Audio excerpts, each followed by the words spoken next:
Hello and welcome back to Creative Pet Keeping. This is episode 12 of the Betta breeding series, and we're going to get another update on the baby Betta. Right here is the Startail spawn, the Tancho spawn. These are two 10 gallons.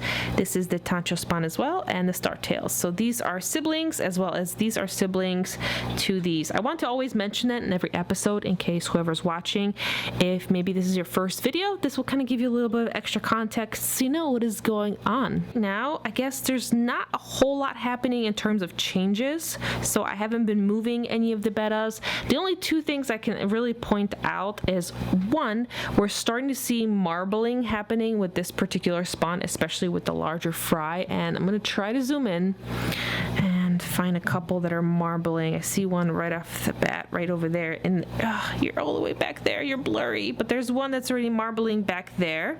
Oh, he's gonna swim, maybe. No, gonna have an argument first with the other betta. Okay, have your conversation. I would like to focus. Oh, this is also why I like to pre-film my B-roll ahead of time, because filming fish is not really that easy. But there we go. That one that doesn't want to show up on camera and is just going to swim all the way in the back is one of the babies that's marbling, and there's more marbling, so they're changing colors because they have the marble gene. These guys, on the other hand, don't have the marble gene, so I'm not expecting the same result. Instead, we're getting a lot of blues and reds, and we're seeing a lot of coppers and metallics with these, but because they're 2 weeks younger, I'm still waiting to see the other ones color up, except the big tank boss that was featured in the previous episode. This one is still sassy. It's still in charge of the tank. It's a little tank boss, but I think he'll be okay with his little siblings for quite a bit longer. Even though he chases them around, he hasn't really been nipping them, so I think he can still kind of hang out here for quite a bit. What else can I update you with? Oh, I have started feeding foods that are processed, like man-made foods. So I started introducing that into their diet. So predominantly, they were being fed live baby brine shrimp, and then I would supplement some frozen beef heart here and there. And then I started adding frozen adult brine shrimp as well, so they can have some like larger, bigger pieces, especially for these bigger babies right here. And also I want to teach them to eat food that's not moving, since they were used to just eating food that's alive and swimming. And now I'm transitioning into man-made foods such as pellets and flakes. Now with the pellets, I make sure that they're very small. I use like kind of the Ken's Fish has a really good brand. I'll have to show you that one in the next video.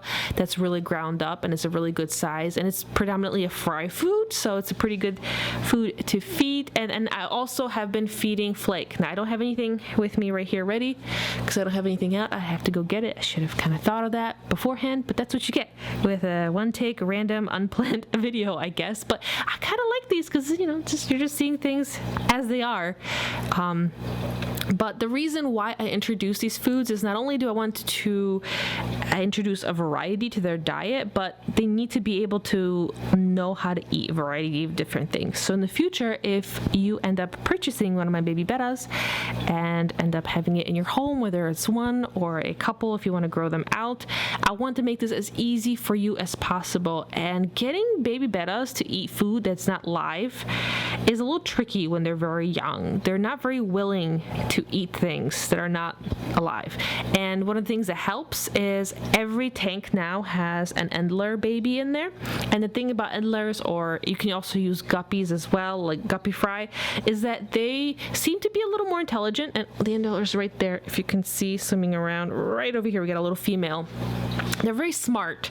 I don't want to say that they're smarter than bettas, because bettas are intelligent and cute and smart in their own in their way. But when it comes to picking up on what is edible and learning how to eat, I noticed that Endlers and live bears, you know, of any kind, such as guppies, they just figure it out a lot faster. Bettas, on the other hand, especially baby bettas, kind of sometimes just take a while to figure things out. And having these guys in here helps, because they will see that the Endler will actually go peck at the food, and they will learn from each other. So not only bettas learn from other bettas, but bettas learn from other fish. So you can use fish to teach bettas, which is really, really cool. And I've been using this method over the many years, and it's made introducing my fish to a variety of different foods much, much easier.